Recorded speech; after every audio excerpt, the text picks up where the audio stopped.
The WNBA and accountability, two words that have never been in the same sentence. WNBA reporters and accountability. WNBA analysts and accountability. ESPN and these words just don't go together, folks. Remember how Angel Reese addressed Caitlin Clark fans for being aggressive and destructive? Well, she may have put her entire brand and even her time in the league on the chopping block. The WNBA has finished its 9-day probe into her claim that Indiana Fever fans hurled racist slurs, and the verdict is brutal. 0 audio, 0 witnesses, 0 proof. We appreciate the swift and thorough process undertaken by the WNBA to investigate these allegations, which were not substantiated.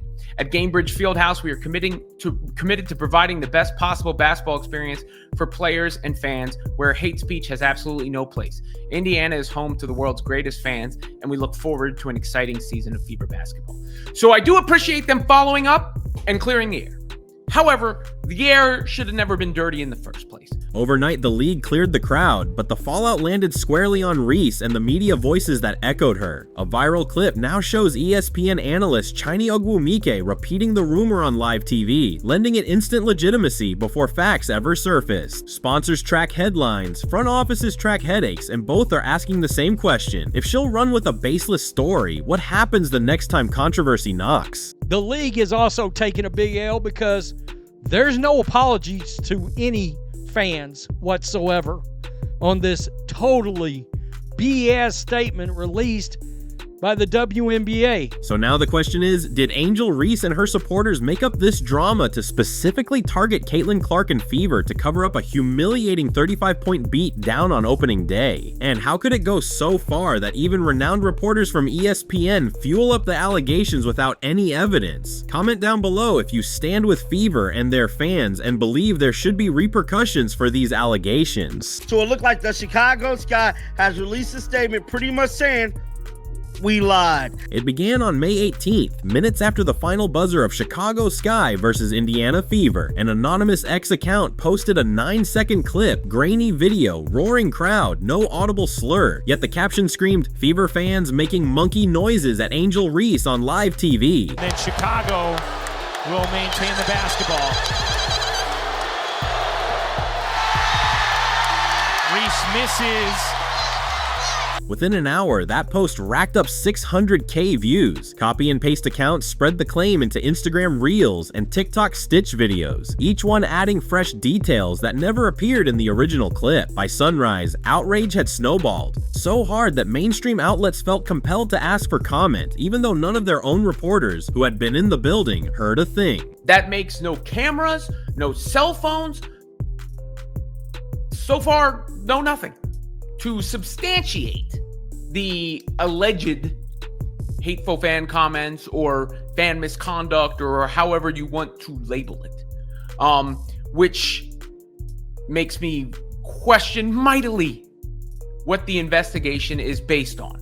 And I would love to hear on the record what the investigation is based on, because based on all the information we have, the leading theory has to be it's based on the social media nonsense. Angel Reese kept the storm spinning. In post-game availability, she referenced certain fans saying crazy things and, careful enough to avoid specifics, pointed enough to keep the narrative hot. They understand that this is the priority. Obviously, there's no place for this, and they preach. I think 2 days before they put out no hate, no speech.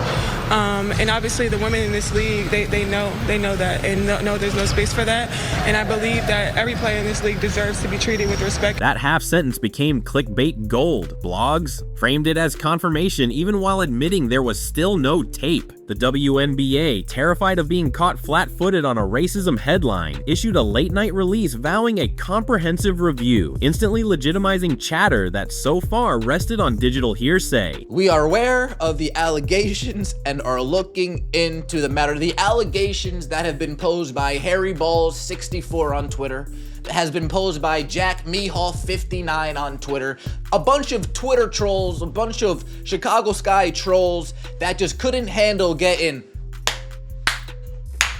spanked up by 35 points opening night of the season. So they went on Twitter and they made up lies. And here's where the stakes skyrocketed. Every retweet turned rumor into record, while every silence from eyewitnesses was recast as complicity. Reese's reputation hitched itself to a story no one could verify, yet the algorithm didn't care. It rewarded the loudest claims, not the truest ones, setting up a credibility cliff she now finds herself edging toward. But that was only the spark, because next, a national TV analyst poured gasoline on the fire. I don't want to live in a WNBA where I believe all fans are bad, or most fans are bad, or certain fans of certain teams are bad. I can't live in a WNBA like that. Social media rumors are messy. Network television makes them metastasize. Less than 24 hours after the hashtag exploded, ESPN's prime afternoon segment rolled live. Analyst Chini Ogwumike, a former All-Star whose word carries instant weight, looked into the lens and declared the league must protect black women from the hate Angel Reese endured in Indianapolis. Understand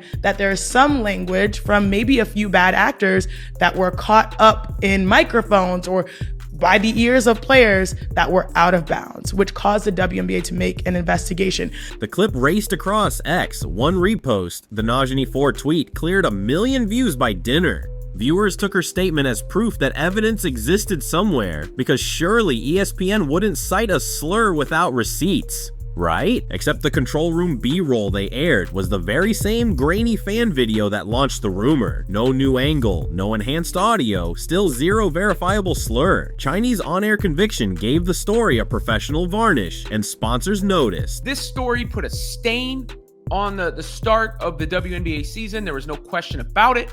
It continued to paint a narrative around Fever fans and Caitlin Clark fans that is not fair, and in this case was totally not warranted. For Angel Reese, the segment looked like validation until it backfired. When the league's investigation later found nothing, Ogwumike issued a public mea culpa, admitting she'd spoken in the heat of the moment. The retraction barely reached a fraction of the original clip's audience, leaving Reese tied to a debunked narrative and ESPN's credibility dented beside hers. But that broadcast blunder was only the midpoint, because while media amplified the claim, investigators were quietly dismantling it piece by piece. Yeah, you found nothing. That's great. That's accurate.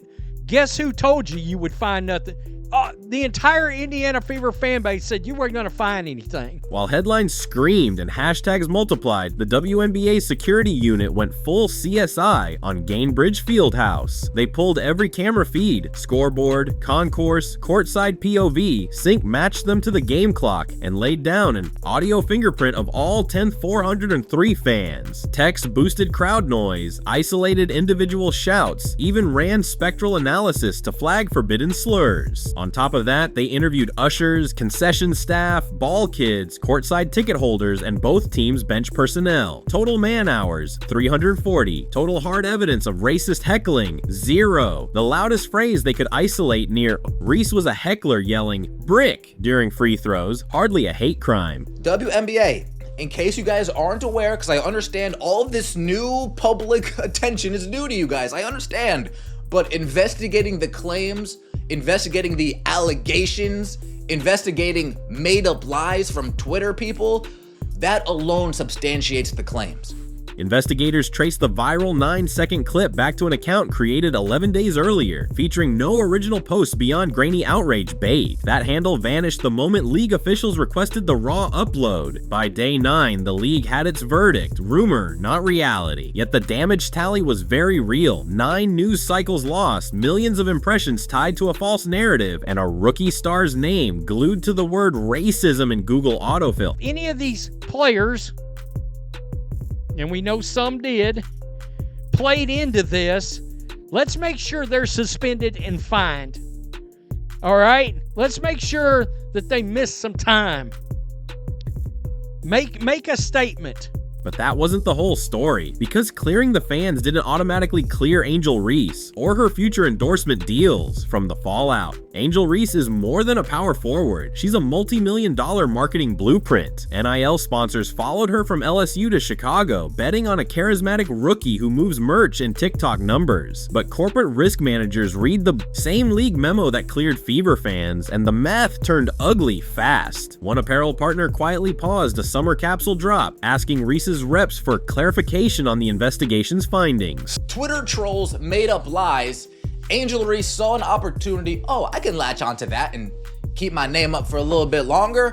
And she corroborated those lies. Reese's camp insists her quote was misconstrued, yet the optics are brutal. She amplified an unverified slur story, cashed sympathy clicks, then went silent when receipts never surfaced. Front office whispers grew louder. If a rookie can ignite a league-wide probe with one post-game hint, what crisis might come next? Endorsements thrive on feel-good narratives. They evaporate in uncertainty. And it was embarrassing the way that many in the media covered this story, particularly ESPN in general. Many of the top talent at ESPN presented this as if it was something that happened and then turned it into a talking point. And it feels like a convenient narrative to use against Clark and Fever fans as a way to combat and undercut the popularity. And Chiny Ogwumike, her on-air retraction was polite, but internal ESPN emails leaked that standards editors were reviewing guest commentator protocols. Translation: trust, once dented, is expensive to fix. But listen to this, because the real fallout isn't just financial or reputational, it could reshape how every WNBA player handles social media megaphones from here on out.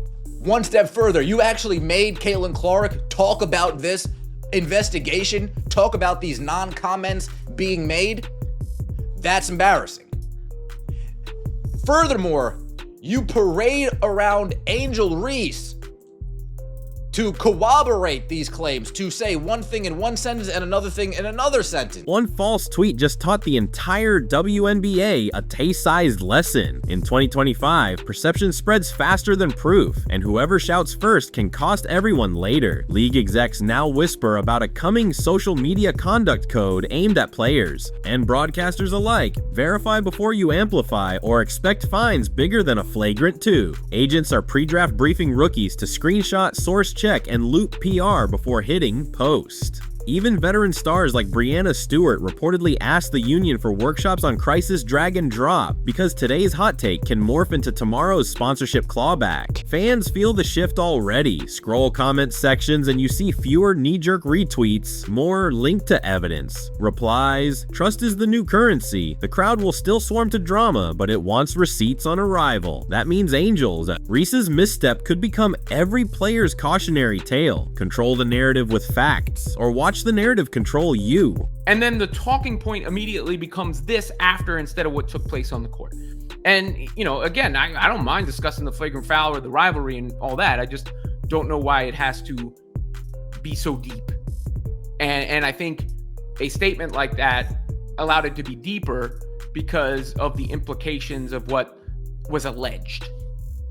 And then when people go on ESPN television and take those allegations and treat them like facts and say them as a matter of fact, it's whack.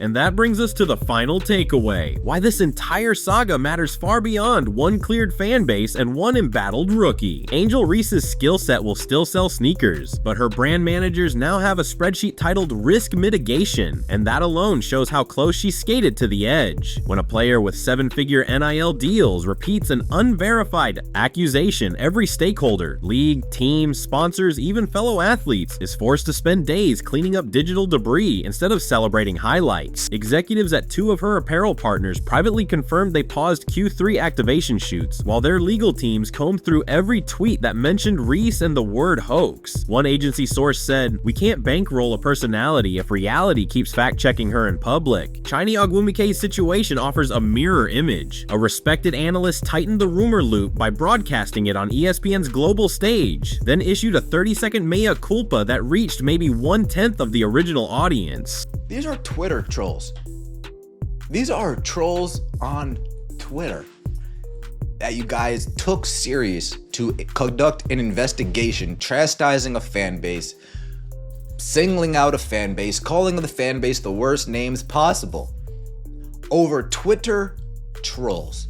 The league, meanwhile, faces its own trust audit after championing transparency around social justice. It cannot afford another high-profile probe that ends in a shrug. Quietly, HQ is drafting a player media code encouraging evidence-first posting and offering digital forensic support so athletes can vet clips before quote tweeting them into headline fuel. It's less about gag orders and more about guarding the league's newest currency, credibility, before it bleeds out through 1,000 retweets. But listen to this, even if every policy lands perfectly, none of it matters unless fans believe the next controversy will be handled with receipts, not reflexes. There you go. I mean, just as suspected, nothing. And that other fan base, the old fan base, came after the Fever players, Fever fans. I mean, let's keep it real. As my shirts all came in and my cap and all that, me bought a league pass. We're funding this whole thing now.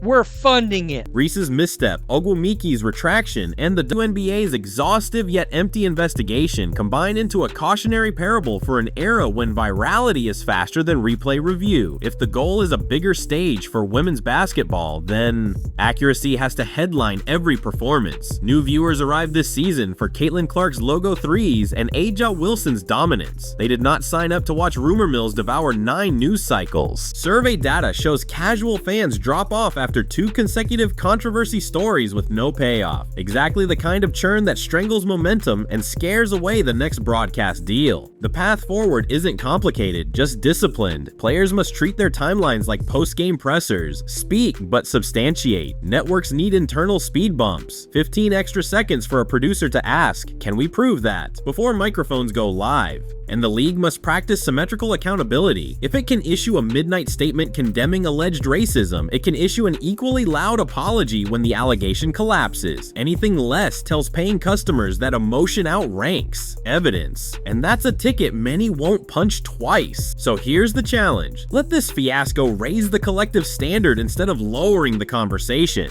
Celebrate rivalries built on game winners, not guesswork. Amplify highlights, not hearsay. Drop facts over fakes in the comments if you're done clicking outrage with no footage to back it up. And if you're ready to keep the spotlight where it belongs, on the hardwood, where truth is measured in points, not posts.